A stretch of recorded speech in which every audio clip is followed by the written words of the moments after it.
I don't even know how to properly segue this one. I just want you all to know that I am an African American man and I go through struggles every single day that makes me understand without a shadow of a doubt throughout history and all the circumstances and how far us as black people have improved in society. We will truly never be free. And you might be wondering to yourself, Leon, why are you not going to be free? You're no longer a slave. You make good, decent money. You have 4 eyes. You're wearing a bonnet right now. How could you never be free? Well, my very gracious individuals, the reason why I hold these opinions is quite simple. Because I share a planet with individuals who are very opportunistic. And in their opportunistic ways, they like to make things out more than what they should be. And I don't know if this happens in other communities based on ethnicity, but in the black community,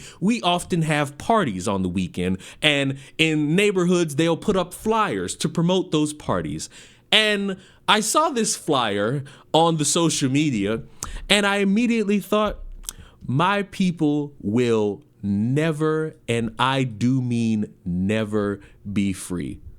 And at some point, I just have to accept it. I have to accept that my people will never, in my wildest lifetime, be free.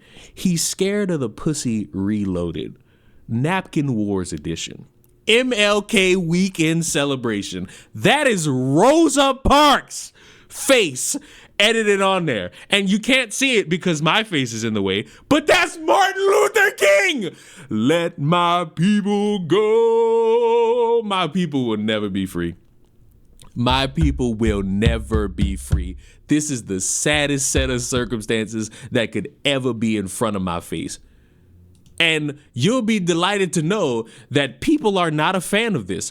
Urgent misuse of Dr. Martin Luther King's image in Atlanta, because I guess Rosa Parks is not as significant as we would want her to be. I have just sent an urgent email to Bernice King, the daughter of Martin Luther King Jr., regarding a derogatory misuse of Dr. King's image at Mela Restaurant Lounge in Atlanta. Of course, it's in fucking Atlanta.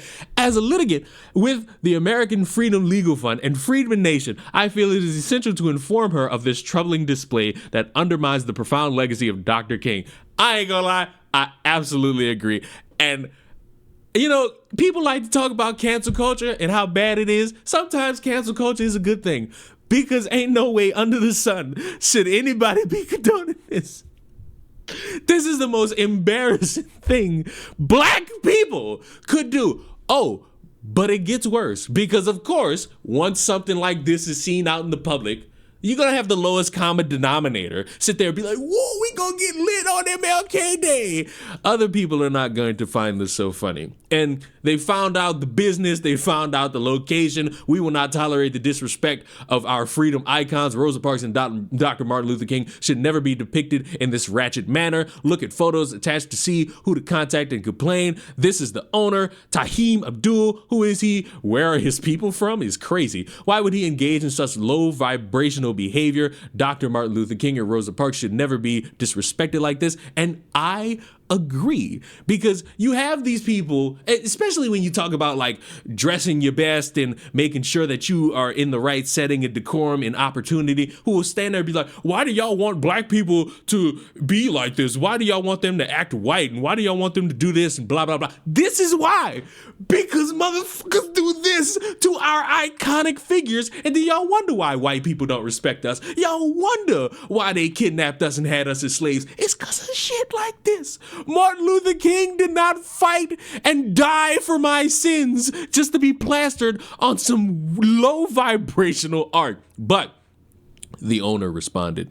Public service announcement. The owners of Mela Atlanta have no connections or support of the MLK party on Saturday, January 18th. We do not tolerate or support the idea of the flyer concept. Please stop tagging or involving us with the concept. We are unaware of the flyer idea until this morning. We do not tolerate the disrespect that was posted on the flyer. We do apologize for the flyer going around with us unaware. This is where it gets a little bit concerning. These African promoters work with the Ethiopian staff and owner of Mela every Saturday, but notice they didn't mention that they would tell them to immediately end their disrespect of Black American freedom icons. This is a reprimand, not an apology. Man, these people are obscene. January 8th. Ladies get in free till 10:30. See, that's bullshit. That's another thing. Y'all gotta stop letting the ladies just walk in free. Inflation, everything going up. We need more shit to charge women. We need more women charged for this shit, because ain't no way under the sun are we gonna start allowing any of this shit. I do not feel safe. I feel disrespected knowing that my iconic figures are being blasted in such a disrespectful manner. I feel sick. My new lock screen, nigga, you are trifling. You are trifling. And you know what's crazy? I sent this to Gothics, and I told her, Black people will never be free. And she said this isn't real. Oh, it's real. It's a real thing. We're screwed. It's bad enough Trump getting inaugurated on MLK Day. Now, before it, we got this shit. My people will never be free.